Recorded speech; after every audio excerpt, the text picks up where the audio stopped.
자, 안녕하세요. 여러분들, 드디어 진로책의 4분의 3을 끝내고, 4분의 1이 남았습니다. 그래서 우리 교과서 150쪽 넘겨보시면 되겠습니다. 자, 우리 4단원에서는 진로 디자인과 준비라는 주제로 다양한 이야기들을 하게 되겠습니다. 그래서 진로 의사결정 과정과 절차, 또 진로 의사결정에 필요한 정보와 조언, 또 진로 장벽 파악 해결 방안 이런 것들을 주로 공부하게 되겠습니다. 자, 진로 의사결정 능력 함양하기와 관련해서 우리는 진로 의사결정의 중요성, 또 진로 의사결정 과정을 알고 합리적으로 결정할 수 있는 것, 이런 것들을 목표로 하고 있습니다. 자, 쿵푸 마스터가 되기 위한 포의 도전이라고 교과서에 나오는 그 영상은 제가 설문지에 여러분들에게 제공을 드리고 소감을 쓰시도록 과제로 제출했습니다. 자, 진로 의사결정이라고 하는 것은 여러 가지 진로 중에서 자신에게 적당한 게 뭔지 선택하는 과정이다. 이렇게 얘기하면 되겠습니다. 진로 의사를 결정하기 위해서는 그 진로 의사의 주체, 바로 여러분들이죠. 여러분들이 있어야 되고 의사 결정자입니다. 그 다음에 의사 결정을 하기 위한 여러분들 그 사정이 있습니다. 예컨대 뭐 가정 형편이라든지 부모님들이 어떤 분인가, 여러분들의 적성과 흥미가 뭔가, 이런 것들이 바로 의사 결정을 하기 위한 상황이 되겠고요. 그 다음에 진로 의사 결정과 관련된 각종 정보, 뭐 고등학교가 어디 있는지, 어떤 직업이 어떠한지 그 직업에 대한 정보, 이런 것들이 주로 진로 정보가 되겠습니다. 자, 그래서 진로 의사 결정을 할 때는 우리가 몇 가지 유형이 있는데 대개 세 가지로 나눌 수가 있습니다. 합리적으로, 논리적으로 신중하게 결정하는 합리적 유형이 있고요. 그 다음에 즉흥적으로 신속하게 결정하는 경우가 있습니다. 직관적 유형이라고 그래요. 지나가다가 예컨대 길가에서 승무원 언니를 봤어요. 아, 정말 키도 크고 예뻐, 멋져, 나 승무원 할래. 이게 바로 직관적 유형이 되겠습니다. 그 다음에 의존적 유형이라고 하는 것은 주위 사람들의 영향을 받아서 결정한다. 예컨대 아버지께서 야 아들아, 아빠가 의사니까 너도 의사해라. 아들의 흥미와 적성 뭐 이런 것들은 알려고 하시지 않고 야 너도 의사해. 뭐 이런 식으로 결정하고 아들도 네 알았습니다 아버지 저 의사할래요. 이렇게 한다면 바로 의존적 유형의 의사결정 유형이 되겠습니다. 가장 좋은 것은 합리적 유형이다. 이렇게 말할 수 있겠죠.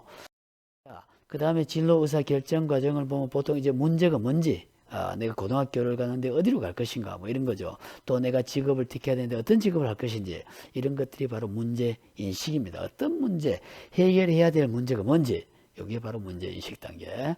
그 다음에 정보를 수집한 단계가 있습니다. 자, 그래서 내가 직업을 택해야 되겠다. 그래서 직업을 택했는데 선생님을 하는 게 좋겠다. 교육 분야로 나가겠다. 그러면 그 교육 분야와 관련된 정보들을 수집하겠죠. 예.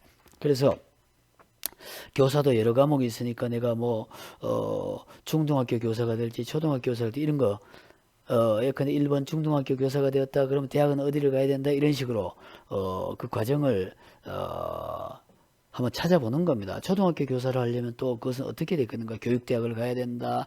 그러자면 피아노도 배워야 되고 미술도 배워야 된다. 이런 식으로 그 대안을 한번 찾아보는 거죠. 그러자면 고등학교는 어디가 좋겠다? 등등등. 그래서 그 방법, 자기가 그 진로와 관련돼서 결정하기 위한 그 방법 여러 가지가 있겠죠. 1, 2, 3, 4, 5 여러 가지를 택해보고 그 중에서 가장 가능성이 높고 가장 성공 가능성이 높은 그런 것들을 결정해야 되겠죠. 그래서 그게 바로 마지막으로 의사 결정의 단계다. 문제가 뭐냐? 정보를 또 수집하고 그 다음에 진로를 위한 여러 가지 방법을 쭉 나열한 다음에 가장 괜찮은 방법, 그거를 대안을 선택해서 마지막으로 결정한다. 자, 그 다음에 그래서 결정하는 연습을 우리가 153쪽에 한번 해본다면 1번 같은 경우는 우리 음식, 그죠? 음식을 먹을 때 이렇게 결정할 수 있겠죠? 직관적 유형이라면 이 사람 그냥 난 무조건 짜장이야 이렇게 하겠죠? 짜장면 먹을래? 짬뽕 먹을래? 보통 우리 많이 얘기하죠 이런 거. 의존적 유형은 야 나는 뭘 먹을지 잘 모르겠는데 야 친구야 너는 뭘 정했니? 그리고 친구가 짬뽕? 나도 짬뽕. 의존적 유형이라고 할 수 있겠죠. 그 다음에 합리적 유형은 이렇게 하겠죠. 난 짬뽕 먹을래. 왜? 짬뽕이 얼큰해서 속풀이도 되고 여러 가지 좋을 것 같아. 이렇게 한다면 합리적 유형입니다. 바로 근거를 제시하는 것이니까요. 합리적 유형이 제일 좋지 않겠나 이런 생각을 해봅니다. 그 다음에 거기에 나와 있는 빈칸에 여러분들이 스스로 자기 의견을 적어서 한번 연습을 해 보시기 바라고요.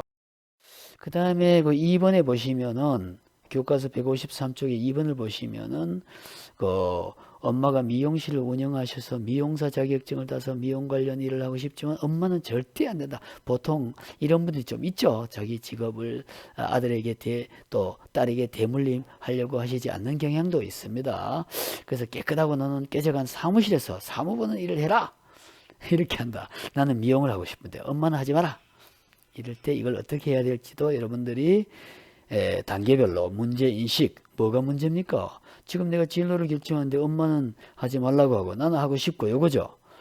그러면 어떻게 해야 됩니까? 그 다음에 미용사를 계속 하려고 한다면 미용사가 되는 방법 여러 가지 관련 정보를 조사를 해봐야 되겠죠.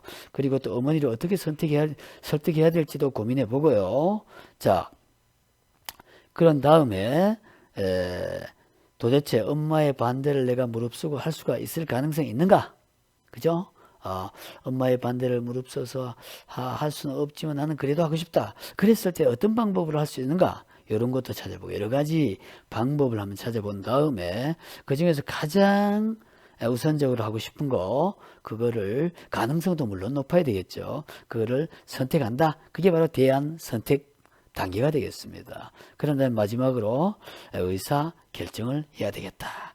어머님이 이렇게 지독히 반대하신다면 또 뭐 담임선생님께 상담을 한다든지 관련 상담센터에 상담을 의뢰하는 것도 좋은 방법이고 물론 선생님과 상담을 해보는 것도 한 가지 방법일 수 있습니다. 자, 그래서 이렇게 단계별로 해보는 게 굉장히 중요하다.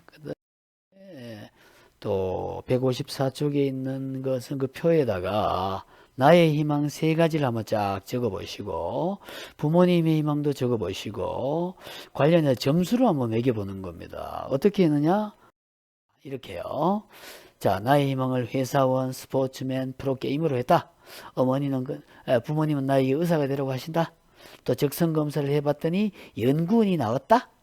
이렇다면 이렇게 점수를 매겨 보는 거예요. 그 직업이 되기 위해서 필요한 것들 나는 얼마나 갖추었나? 그런 거죠. 요구 조건. 10점 만점으로 계산해 보는 거예요. 나는 보통밖에 안 된다. 그럼 5점이죠. 또 스포츠맨 역시 점수를 매겨 보는 겁니다. 이렇게. 봉급은 어떤가? 회사원 봉급 10점 만점으로 했을 때 한 6점 정도 주고 싶다. 6점 주면 돼요. 이렇게. 또 안정성이 있냐 없냐? 이것도 역시 점수로 표현을 하는 겁니다. 그 다음 인생관, 적성이 잘하는 거라 그랬죠. 또 흥미 등등을 점수로 쫙 매겨보시고 맨 밑에 합계를 쭉 내면은 그 중에 가장 높은 것이 바로 여러분들이 결정했을 때 그래 부작용이 적은 것이다. 적을 가능성이 높다. 이렇게 결정이 되겠죠. 그래서 이 친구 같은 경우는 이제 연구원이 제일 점수가 높으니까 연구원으로 결정을 하면 좋을 것 같습니다. 그죠? 자. 그래서 그래서 여러분들이 체계적이고 합리적인 진로 의사 결정을 과정을 거쳤을 때 현재 기준으로 나는 뭐 또는 뭐를 하는 게 좋을 것 같아라고 교과서에 적어 보시면 되겠습니다. 요것까지 선생님이 다 이렇게 낼 수는 없어가지고 집에서 원격으로 할 경우에는 스스로 한번 해보시고 부모님과 의논도 해보시기 부탁을 드리고요. 학교에 왔을 때는 제가 또 이렇게 수업 시간에 시켜서 할 수도 있겠습니다. 자, 이어지는 과제를 또 열심히 해 주시기 부탁을 드립니다. 자, 다음 시간에 만납시다. 안녕.